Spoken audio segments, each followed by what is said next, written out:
Hi everyone, this English core online lecture video is meant for the IA second year students of St. Xavier's College Intermediate Section Ranchi. Please take note that the use of the presentation without authority is strictly restricted.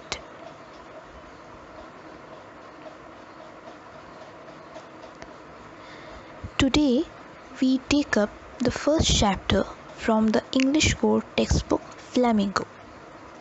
The name of the chapter is The Last Lesson. This is a short story written by the French writer Alphonse Daudet.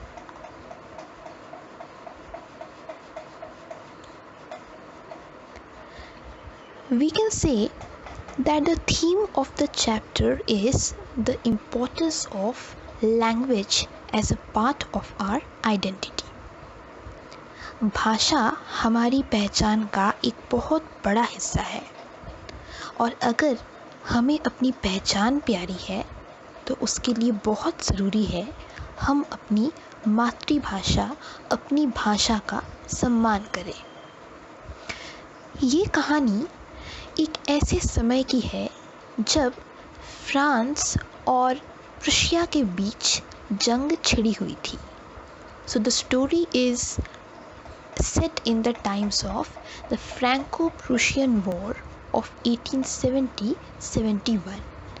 And as you can see on the slide, Prussia means Germany with other countries like Poland, Russia and other areas. So in the Franco-Prussian War, Prussia had the upper hand and Prussian army, basically the German army, had defeated France. The Germans had controlled two French districts, Alsace and Lorraine. And from Berlin, an order had come to stop the teaching of French in the schools of Alsace and Lorraine and start teaching German.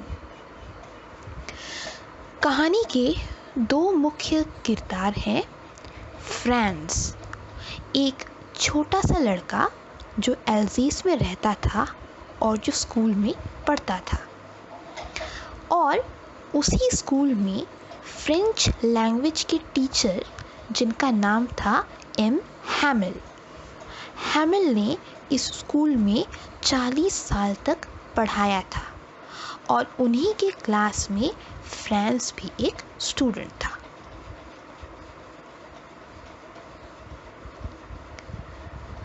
कहानी शुरू होती है एक सुबह जिस दिन France को school जाने का मन ही नहीं था, क्योंकि एक तो वो स्कूल के लिए लेट हो चुका था और दूसरा उसने अपना होमवर्क पूरा नहीं किया था।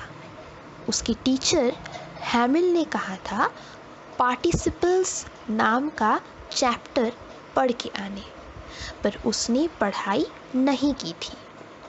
तो फ्रांस डरा हुआ था, उसको टीचर से डांट पड़ने का डर था और उसके मन में रह रहकर ये टेम्पटेशन, ये लालच उठ रही थी कि काश आज मैं स्कूल ना जाऊं, क्यों ना मैं बाहर घूमूं, धूप में यहाँ वहाँ घूमता फिरूं, चिड़िया के पीछे भागूं या फिर मैदान में जाकर जर्मन सिपाहियों की परेड देखूं।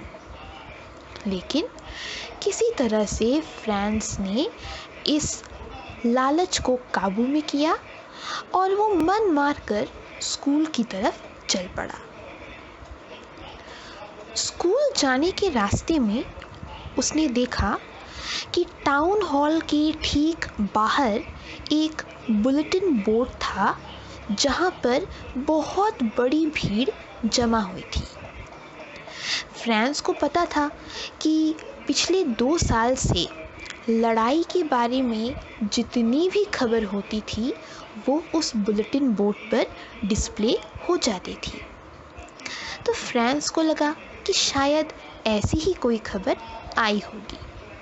तो चूँकि वो जल्दी में था, वो वहाँ पर रुका नहीं और उसने पता नहीं किया कि बुलेटिन बोर्ड पर एग्जैक्टली किस न्यूज़ को डिस्प्ले किया गया है। वो जल्दी जल्दी तेज़ कदमों से चलकर स्कूल की तरफ चला गया।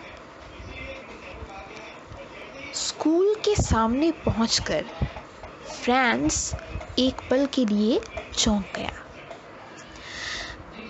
आमतौर पर स्कूल शुरू होते वक्त वहाँ पर बहुत ज़्यादा नॉइस और एक्टिविटी होती थी।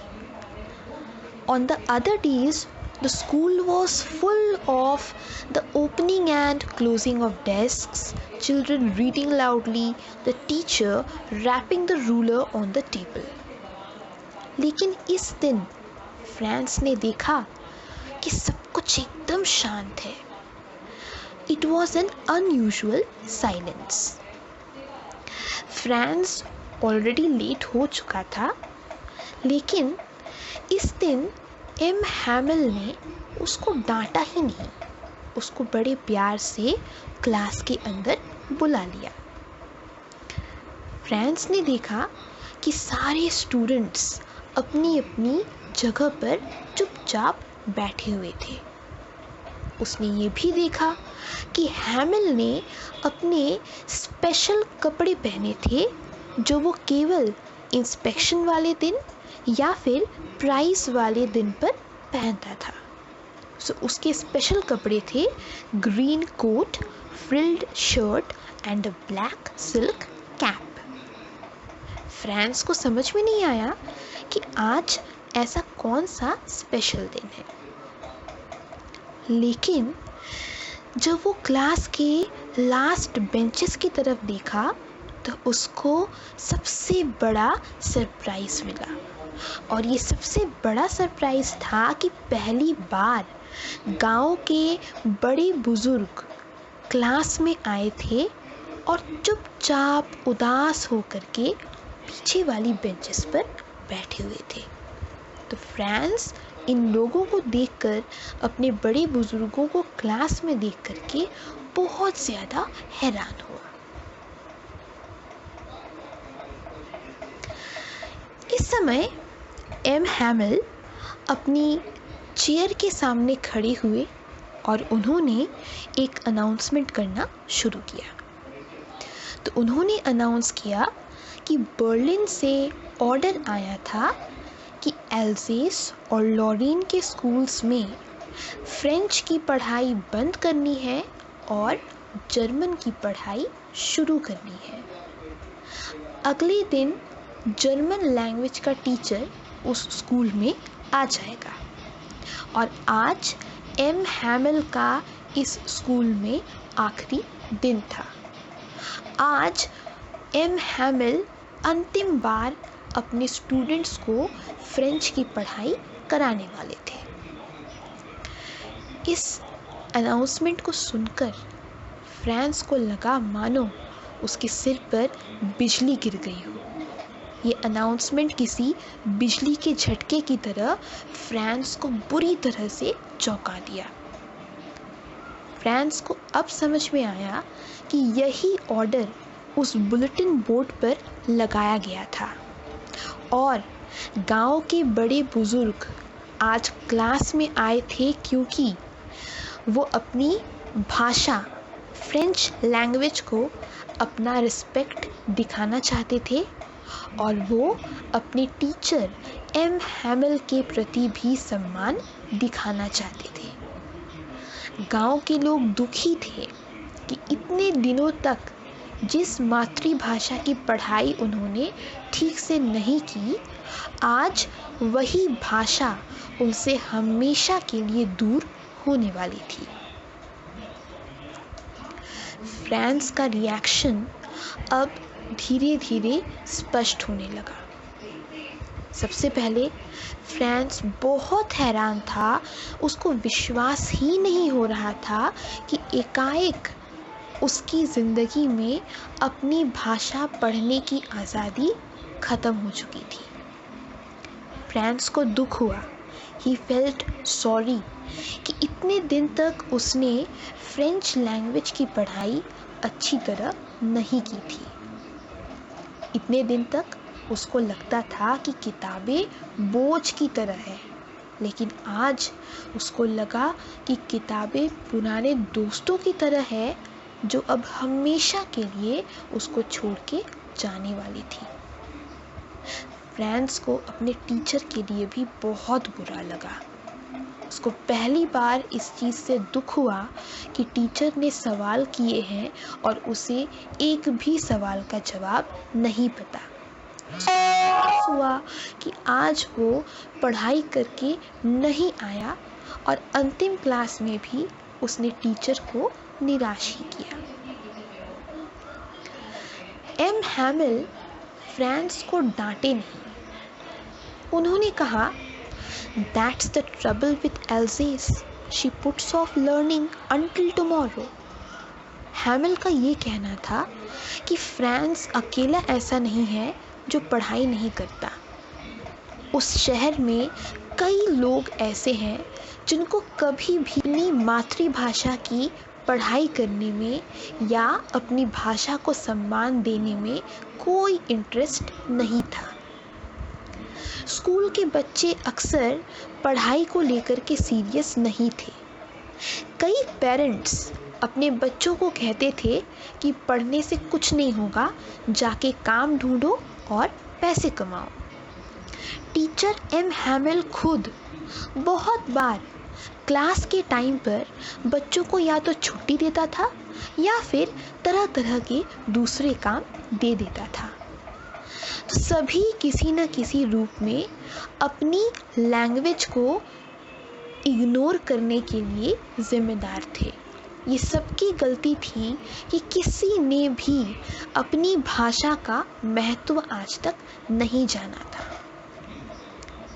आज फ्रेंच क्लास में अंतिम बार एम हैमिल अपने स्टूडेंट्स को, अपने गांव के लोगों को पढ़ा रहा था। एम हैमिल अपने क्लास में अपने लोगों को ये बताने लगा कि किस तरह भाषा हमें हमारी पहचान देती है। जब तक हम अपनी भाषा को सम्मान करते हैं, तब तक हमारे पास मौका होता है अपनी पहचान को बनाए रखने का। अगर अपनी पहचान हमने बनाए रखी तो आज़ादी हमेशा हमारे पास वापस आ सकती है। हैमिल ने क्लास में जितना हो सके लोगों को पढ़ाने की कोशिश की। उसने सभी को नई कॉपीज़ दी और कॉपी के हर एक पेज पर फ्रांस और एल्सेस लिखा हुआ था। सारे लोग उन कॉपीज़ पर ये दोनों शब्द बार बार लिख करके प्रैक्टिस करने लगे। क्लास बिल्कुल शांत था। केवल छत पर कबूतरों के उड़ने और उनके बोलने की आवाज़ आ रही थी। फ्रांस को अचानक लगा कि शायद कबूतर एल्सेस के लोगों से बेहतर है, क्योंकि कम से कम कबूतर को कोई नहीं कह सकता अपनी भाषा भूलकर जर्मन लैंग्वेज में गाने के लिए। लेकिन एल्सेस के लोग इतने बेसहारा थे, इतने हेल्पलेस थे कि उनको ऑर्डर दिया गया था कि वो अपनी भाषा फ्रेंच भूल करके केवल जर्मन लैंग्वेज की पढ़ाई करें। फाइनली क्लास में जब दूर से 12 बजने की आवाज़ सुनाई दी, उस समय हैमिल खड़े हुए ब्लैक बोर्ड के पास गए और बड़े बड़े अक्षरों में उन्होंने लिखा, विवे ला फ्रांस, मतलब लॉन्ग लिव फ्रांस, फ्रांस अमर रहे। उन्होंने ये लिखकर ये दर्शाया कि वो अपने देश को कितना प्यार करते हैं। वो बहुत थे तो वो कुछ बोल नहीं पाए। उन्होंने हाथों से इशारा करके अपने बच्चों को कहा कि क्लास ख़त्म हो गई है और अब वो जा सकते हैं। So I hope you are able to understand the basic points of the story. Listen to the lecture carefully and try to read the text with the help of your own textbook. After reading the textbook, come back to the lecture and go through the important points once again. Thank you for watching the video.